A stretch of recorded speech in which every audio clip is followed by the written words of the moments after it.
Hello student. क्या आप भी वही सोच रहे हैं कि 11th स्टैंडर्ड पूरा ठीक से नहीं पढ़ा, अभी 12th आ गया, तो क्या क्या इंपॉर्टेंट टॉपिक्स होने चाहिए 11th स्टैंडर्ड के जो हमें 12th को समझने के लिए और 12th का स्टडी करने के लिए हेल्पफुल होंगे। So what are the important topics for the grade 11th which is useful for the grade 12th। So let's begin. तो फिजिक्स का बात करेंगे, फिजिक्स के वो कौन से टॉपिक्स है जिनके ऊपर हमें ध्यान देना चाहिए। तो आओ बात करते हैं। तो सबसे पहले 11th स्टैंडर्ड का ये इंडेक्स है।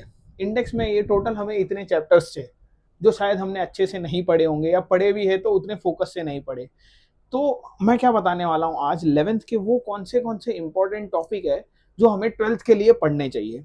तो सिर्फ 11th के इंडेक्स से हमारा काम नहीं बनेगा, हम उसको कंपेयर करेंगे 11th और 12th का कि 11th का कौन सा टॉपिक किधर आने वाला है। तो आओ नेक्स्ट स्लाइड पे चलते हैं। नेक्स्ट स्लाइड पे क्या गिवन है कि 11th का भी ये इंडेक्स है और ये इंडेक्स है अपने 12th standard Maharashtra state board के टेक्स्ट बुक का। ये 11th का है, ये 12th का है। तो अब ध्यान से समझो, इसमें 11th के कौन से टॉपिक कौन से 12th के चैप्टर के लिए इंपॉर्टेंट है, और मीन वाइल जो सीईटी में भी इंपॉर्टेंट है 11th के चैप्टर, तो दोनों पे अपन बात करेंगे। तो उस हिसाब से हमें प्रिपरेशन करना होगा। मैं वीडियो के स्टार्ट से मतलब बताते आ रहा हूँ कौन सा टॉपिक कहाँ कनेक्ट होगा, 11th के कौन से चैप्टर के अंदर कौन से टॉपिक्स पढ़ने हैं ये भी बताऊंगा। तो लेट्स स्टार्ट। तो इसमें सबसे पहले बात करते हैं, एक मिनट इसको हाँ मिनिमाइज कर दे। देखो 11th के अपने ये जो चैप्टर्स है, सबसे पहले आता है इसमें मैथमेटिकल मेथड। ये जो मैथमेटिकल मेथड है, इससे कोई एग्जाम में क्वेश्चन नहीं आएगा, आपको कोई अलग से इसके बारे में कुछ नहीं पूछेगा बराबर। लेकिन इसको पढ़ना क्यों जरूरी है, ये इंपॉर्टेंट टॉपिक है। इसमें अपने को वेक्टर को ऐड कैसे करना है, वेक्टर को सब्ट्रैक्ट कैसे करना है। जैसे अभी आप 12th में पढ़ोगे इलेक्ट्रोस्टैटिक्स, इसमें जो इलेक्ट्रिक फील्ड है वो एक वेक्टर क्वांटिटी है, उसको कैसे ऐड करना है उसके लिए आपको वेक्टर आना चाहिए। मान लो आपने इलेक्ट्रिक फील्ड कैलकुलेट कर लिया फॉर्मूले से कि E इज इक्वल टू के क्यू अपॉन आर स्क्वायर, ये फील्ड का फॉर्मूला है। लेकिन एक पॉइंट पे ऐसे मान लो एक फील्ड इधर जा रहा है E1, दूसरा फील्ड इधर है E2, तो इन दोनों को ऐड कैसे करना है, इसके लिए आपको क्या आना जरूरी है, वेक्टर आना जरूरी है। तो ये एक इंपॉर्टेंट टॉपिक है जो हमें पढ़ना ही चाहिए। क्यों पढ़ना चाहिए, क्योंकि ये किसी भी चैप्टर में यूज हो सकता है। जब आप ग्रेविटेशन पढ़ोगे तो ग्रेविटेशनल फील्ड भी निकालते हो, जैसे यहाँ पे इसी में ग्रेविटेशन पढ़ोगे तो ग्रेविटेशनल फील्ड भी निकालोगे। तो आओ कनेक्ट करते हैं 11th के कौन से चैप्टर कहाँ हमें यूज होने वाले। तो इसको इरेज कर देते पहले। देखो इसी में ये जो यूनिट मेजरमेंट डायमेंशन है, ये अलग से किधर भी यूज नहीं होने वाला है, ये अलग से किधर भी यूज नहीं होता है। लेकिन ये अगर चैप्टर आपको अच्छे से आ रहा है, ये आपको अच्छे से आ रहा है, तो आप बहुत जगह के यूनिट्स बता पाओगे। तो इस चैप्टर में क्या पढ़ना है, इसमें क्या पढ़ना है, ये मोशन इन प्लेन और लॉज ऑफ मोशन में क्या क्या पढ़ना है, ये सब बताऊंगा बारी बारी बात करते। पहले हम समझ लेते कि क्या किधर कनेक्ट हो रहा है, तो आओ बात करते। तो ये तो मैंने बताया कि ये और ये इंडिपेंडेंट है, इनका कोई कनेक्शन नहीं है। ये मोशन इन प्लेन और laws of motion, motion in plane और लॉज ऑफ मोशन कहाँ कहाँ कनेक्ट होगा। अगर आपको ये दो चैप्टर अच्छे से आ रहे तो 12th स्टैंडर्ड का रोटेशनल डायनामिक्स आपको बहुत हेल्पफुल हो जाएगा। अगर ये आपको अच्छे से आ रहा है तो बहुत इजीली आप ये चीज समझ पाओगे। फिर यहाँ आता है अपना ऑसिलेशन। ऑसिलेशन में अलग अलग जगह पे वेलोसिटीज निकालना होता है, एक्सेलरेशन निकालना होता है। अगर आपको ऑसिलेशन समझ में आएगा तो सुपर पोजिशन ऑफ वेव समझ में आएगा बराबर। क्योंकि यहाँ क्या होता है, एक पार्टिकल का बात होता है, एक पार्टिकल ऑसिलेट कर रहे हैं, वेव में इनफाइनाइट नंबर ऑफ पार्टिकल है जो ऑसिलेट कर रहे हैं। तो ऑसिलेशन समझ में आना चाहिए। ऑसिलेशन में क्या होता है, वेलोसिटी है, एक्सेलरेशन है, वो किधर समझ में आएगा, वो आपको ये दो चैप्टर में समझ में आएगा। मोशन इन प्लेन में समझ में आएगा कि वेलोसिटी क्या है, एक्सेलरेशन क्या है बराबर। तो अगर आपको ये चैप्टर अच्छे से आ रहा है, मोशन इन प्लेन और लॉज ऑफ मोशन, ये दोनों आपको बहुत अच्छे से करने, इवन ये सीईटी में भी इनका अच्छा खासा वेटेज है। तो अगर आपको ये दो चैप्टर अच्छे से आ रहे हैं तो आपका रोटेशनल डायनामिक्स बहुत अच्छे से चले जाएगा। फिर ऑसिलेशन हो जाएगा, अगर ऑसिलेशन आ गया तो सुपर पोजिशन ऑफ वेव समझ में आ जाएगा। और वेव आ रहा है तो वेव ऑप्टिक्स में भी हेल्प होगा कि वेव का नेचर कैसा है ये समझने के लिए। तो अपने को यहाँ ये दोनों चैप्टर पढ़ना जरूरी है, क्योंकि रोटेशनल और ऑसिलेशन अच्छे से समझ में आएगा। तो ये एक काम का बात हो गया। इसी के अंदर इसमें मैं लिख देता हूँ, जैसे मान लो ये 1 और 5, ये चैप्टर 1 और 5 आपको हेल्पफुल हो जाएगा अगर आप ये दो चैप्टर अच्छे से पढ़ रहे हो तो। फिर आ जाते हैं इसी में ग्रेविटेशन। ये भी एक इंडिपेंडेंट टॉपिक है। ग्रेविटेशन से मतलब ऐसा कोई कनेक्शन नहीं है, आपको फोर्सेस समझ में आना चाहिए। लेकिन जैसा ग्रेविटेशन है, जैसे ग्रेविटेशनल में फोर्स निकालते हैं अपन, G m1 m2 upon r square, वैसे यहाँ इलेक्ट्रोस्टैटिक दो चार्जेस के बीच का फोर्स निकालते हैं, के Q1 Q2 upon r square. तो दोनों एक दूसरे से लिंक नहीं है, लेकिन फॉर्मूले में एनालॉगी है। मतलब जैसा यहाँ दिख रहा है वैसा ही यहाँ दिखेगा, ठीक है। तो ये बेसिक बात है जो आपको पता होनी चाहिए। तो वैसे ये इंडिपेंडेंट चैप्टर है, ठीक है। तो ये भी एक चैप्टर हो गया। ये कहाँ हेल्प होगा आपको, 1 और 5 में हेल्प होगा। मैकेनिकल प्रॉपर्टीज ऑफ सॉलिड, इसको आप छोड़ सकते हैं, कोई जरूरी नहीं है इसको पढ़ना। थर्मल प्रॉपर्टीज ऑफ मैटर, अगर आपको ये चैप्टर अच्छे से आ रहा है तो यहाँ थर्मोडाइनमिक्स अपना सॉर्ट हो गया, बराबर। थर्मोडाइनमिक्स आपको समझ में आ जाएगा। Mechanical of properties of fluid में भी थोड़ा बहुत काम आएगा, और काइनेटिक थियरी ऑफ गैसेस। तो लगभग लगभग ये 3 चैप्टर में अगर आप थर्मल प्रॉपर्टीज बहुत अच्छे से कर रहे हो, फ्लूइड का तो ठीक है, लेकिन 3 और 4 चैप्टर नंबर 3 और 4 ये बहुत अच्छे से आपको हेल्प होगा। मतलब ये इंडेक्स का है ना, आप एट द एंड स्क्रीनशॉट ले लेना, मैं जो बता रहा हूँ यहाँ जो लिखते आ रहा हूँ ना, जहाँ जहाँ एरो किया है वो कैसा है, इंडिपेंडेंट टॉपिक है, बराबर। लेकिन ये सब सीईटी वगैरह में काम आता है। अगर आपको ये चैप्टर्स अच्छे से करने हैं, जैसे 1 और 5 अच्छे से करना है, तो आपको यहाँ का 3 और 4 आना जरूरी है। वैसे यहाँ पे आपको 3rd और 4th चैप्टर समझना है। मैकेनिकल प्रॉपर्टीज को अभी आप जब पढ़ोगे तो समझ में आ जाएगा। फ्लूइड में भी फ्लो रहता है, तो यहाँ गैसेस का भी फ्लो हो रहा है, काइनेटिक थियरी ऑफ गैसेस में। तो 3 और 4 अच्छे से समझना है तो आपको थर्मल प्रॉपर्टीज ऑफ मैटर आना चाहिए, क्योंकि यहाँ हीट ट्रांसफर होता है कि हीट कैसे कैलकुलेट करते हैं अपन, तो वो यहाँ काम आएगा, बराबर। डिग्री ऑफ फ्रीडम करके टर्म आता है, वो काइनेटिक थियरी ऑफ गैसेस में काम आएगा। अब ये साउंड हो गया, साउंड एक इंडिपेंडेंट चैप्टर है। ऑप्टिक्स इंपॉर्टेंट है, बराबर। अगर आपको ऑप्टिक्स समझ में आ रहा है, ऐसा नहीं है कि ये ऑप्टिक्स और ये ऑप्टिक्स में कोई रिलेशन है, दोनों अलग अलग चैप्टर है। नाम में ऑप्टिक्स से तो कोई रिलेशन है ऐसा जरूरी नहीं। यहाँ आप रिफ्लेक्शन ऑफ लाइट सीखते हो, रिफ्रैक्शन या इंटरफेरेंस और ये सब सीखते हो, डिफ्रैक्शन, पोलराइजेशन। तो ये एक अलग चैप्टर है, इंडिपेंडेंट है, तो ये एरो कर देता हूँ मैं। फिर इलेक्ट्रोस्टैटिक्स, यहाँ का इलेक्ट्रोस्टैटिक्स समझ में आएगा तो ऑब्वियसली दोनों का नाम सेम है, दोनों चैप्टर भी काम के, ये दोनों एक दूसरे से लिंक है अगर इलेक्ट्रोस्टैटिक्स समझ में आ रहा है तो। Electric current through conductor, electric current through conductor, अगर ये चैप्टर आपको आ गया तो यहाँ का करंट इलेक्ट्रिसिटी हो गया, और फिर यहाँ से आप current electricity, magnetic field of electric current, ये दोनों चैप्टर 9 और 10 ये दोनों आपको बहुत अच्छे से समझ में आएंगे। मैग्नेटिज्म अगर आपको आ रहा है तो यहाँ मैग्नेटिक मटेरियल्स हो गया, और इलेक्ट्रोमैग्नेटिक इंडक्शन, मैग्नेटिक मटेरियल ये थियरी है, बराबर। इलेक्ट्रोमैग्नेटिक इंडक्शन यानी आप मान के चलो ना चैप्टर नंबर 12 ये बहुत अच्छे से हो जाएगा आपका, अगर आपको क्या आ रहा है, मैग्नेटिज्म आ रहा है। इलेक्ट्रोमैग्नेटिक वेव सिस्टम, इसको आप बिल्कुल स्किप कर सकते हो, कोई जरूरत नहीं है। सेमीकंडक्टर अगर ये अच्छे से आ रहा है तो यहाँ का सेमीकंडक्टर अपने को समझ में आएगा, यहाँ का सेमीकंडक्टर अपने को समझ में आएगा। तो ये जो मैंने यहाँ लिखा हुआ है ना, जहां जहां एरो किया है वो इंडिपेंडेंट चैप्टर है। वो कैसे इंडिपेंडेंट चैप्टर है, मतलब यूनिट मेजरमेंट आप पढ़ो नहीं पढ़ो चल जाएगा, ठीक है, लेकिन मैं बताऊंगा उसके अंदर भी आपको क्या पढ़ना है। लेकिन अगर आपको यहाँ के ये चैप्टर समझने हैं तो आपको ये और ये तो आना ही चाहिए, ये और ये नहीं आएगा तो यहाँ के चैप्टर समझ में नहीं आएंगे। तो जो काम के चैप्टर है जो हमें पढ़ने ही पढ़ने चाहिए वो कौन से, चैप्टर नंबर 3-4 आएगा, तो यहाँ का चैप्टर नंबर 1 और 5 बहुत इजीली समझ में आ जाएगा। फिर यहाँ पे हो गया चैप्टर नंबर 7, जो इधर का 3 और 4, इधर का 3 और 4 यानी इधर कौन सा चैप्टर हो गया, 3, काइनेटिक थियरी ऑफ गैसेस और थर्मोडायनामिक्स, इसमें आपको हेल्पफुल हो जाएगा। फिर यहाँ अगर आप इलेक्ट्रोस्टैटिक्स पढ़ रहे हो तो इधर का भी इलेक्ट्रोस्टैटिक्स आपको समझ में आ जाएगा, चैप्टर नंबर 8। मैग्नेटिज्म आपको हेल्प करेगा ईएमआई में, इसको क्या बोलते हैं, electromagnetic induction, EMI. Electric current आपको हेल्प करेगा 9 और 10 में, 9 और 10 करंट इलेक्ट्रिसिटी और मैग्नेटिक करंट। सेमीकंडक्टर पढ़ोगे तो यहाँ का सेमीकंडक्टर आप कनेक्ट कर पाओगे दोनों। तो ये इंपॉर्टेंट चैप्टर है जो आपको कम से कम पढ़ के ही जाने चाहिए। अगर आप बहुत ज्यादा सीरियसली अच्छे से पढ़ना चाहते हो तो मैं आगे बता रहा हूँ कि हर चैप्टर में, जो 11th के हर एक चैप्टर है उनमें के कौन से टॉपिक्स आपको पढ़ने चाहिए। तो आप आगे का बात करते, ये इसका स्क्रीनशॉट आप ले लो, आपको बहुत हेल्प होगा। बार बार फिर रेफर करने का जरूरत नहीं है कि कौन से चैप्टर किधर, इधर 1-5 लिखा है मतलब इधर का 1 और 5 चैप्टर देखने का, इधर 3-4 लिखा है मतलब इधर का 3 और 4 देखने का, बराबर। चलो मैं हटा रहा हूँ, अब नेक्स्ट स्लाइड पे चलते हैं। अब इधर आ गया अपना चैप्टर वाइज कि कौन से चैप्टर में से आपको क्या क्या कम से कम पढ़ना चाहिए। कम से कम जो मैंने उधर बताया, motion in plane, laws of motion, वो तो छोड़ने का ही नहीं, वो तो पढ़ने का ही पढ़ने का। उसके अलावा अगर आप अच्छे से पढ़ना चाहते हो पूरा 11, तो ये हर चैप्टर के अंदर का इतना पढ़ना चाहिए, बराबर। जैसे मैथमेटिकल मेथड हो गया, वेक्टर तो भाई भूलने का ही नहीं, वेक्टर बिना वेक्टर के कुछ नहीं होगा। तेरे से 54-58 भी मार्क्स लेके आना बहुत मुश्किल हो जाएगा, वेक्टर समझ में आना बहुत जरूरी है, और कोई डिफिकल्ट नहीं है। जैसे स्कूल में अपन 3+2 5 करते थे, यहाँ वेक्टर एडिशन करना है। तो वेक्टर में भी मैथमेटिकल मेथड में क्या करना है, अपने को वेक्टर को ऐड कैसे करते, सब्ट्रैक्ट कैसे करते, बराबर। कि वेक्टर को अपन ऐड कैसे करेंगे, वेक्टर को सब्ट्रैक्ट कैसे करेंगे, उसका डॉट प्रोडक्ट क्या है, उसका क्रॉस प्रोडक्ट क्या है।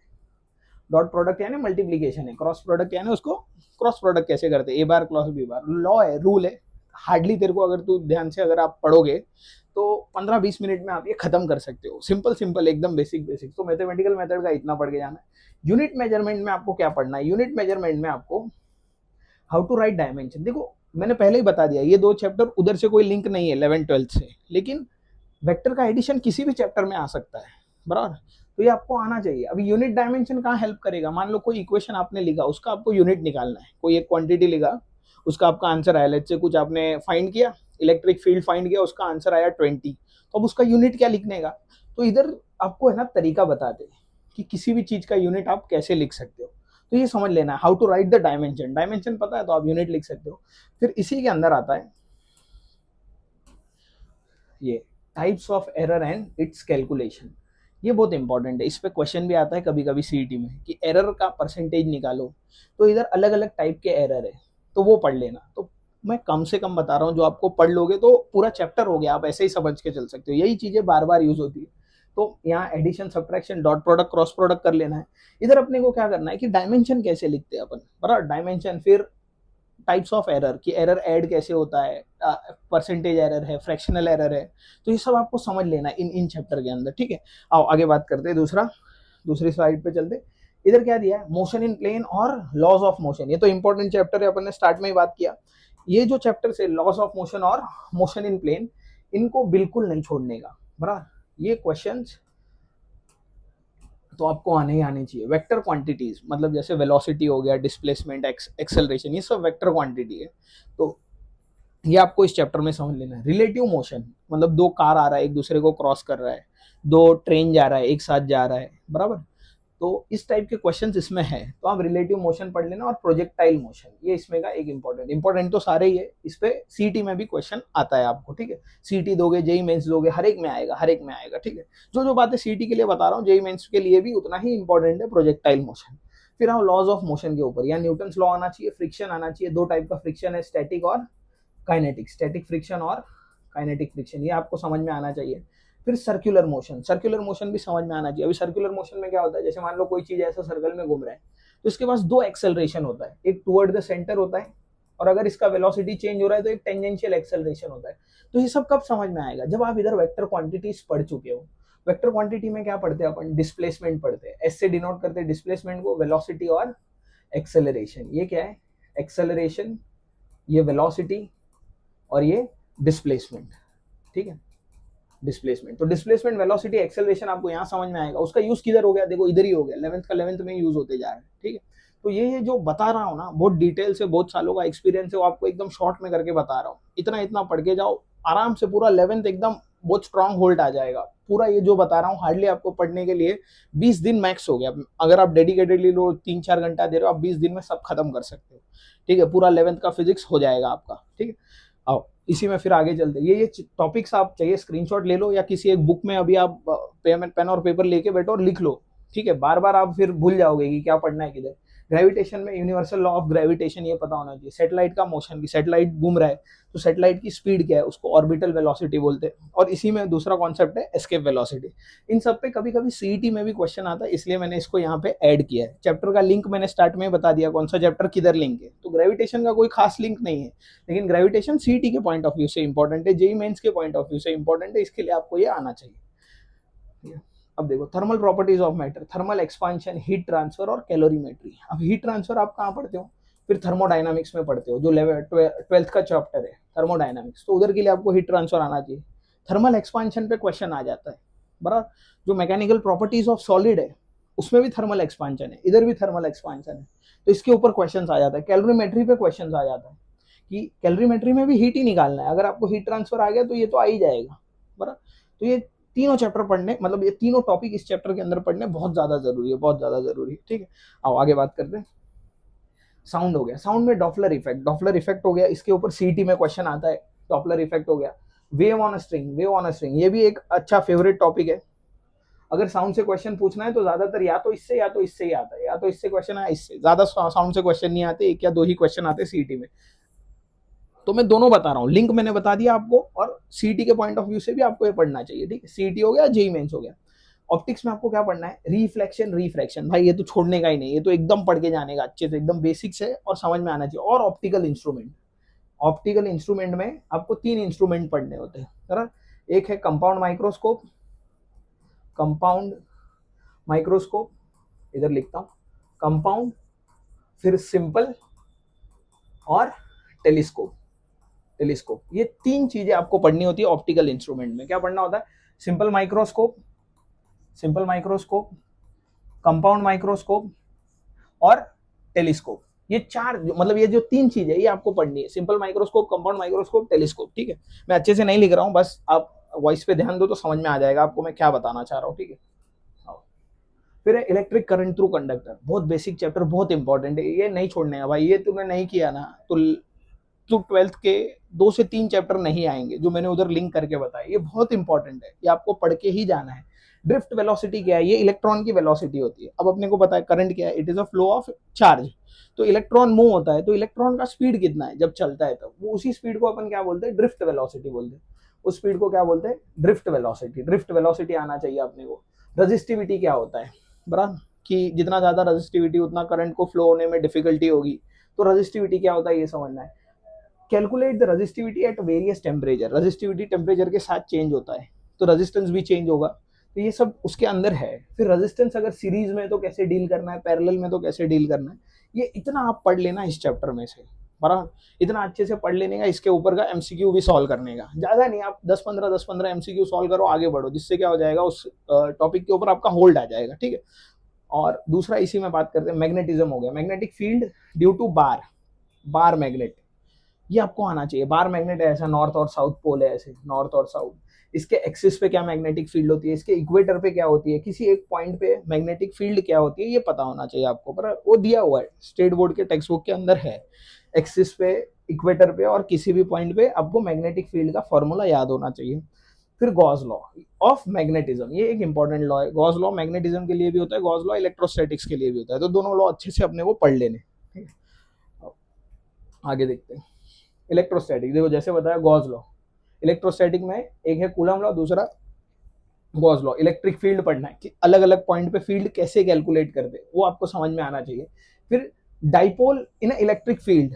अब डाइपोल जैसे बार मैग्नेट होता है, वैसे ही यहाँ पे एक डाइपोल होता है। डाइपोल मतलब दो चार्जेस है। डाइपोल का मतलब क्या है? दो चार्ज है। ये ज्यादा जूम हो गया, एक मिनट। डाइपोल का मतलब क्या है? दो चार्जेस रहेंगे। इसको जूम आउट कर दे।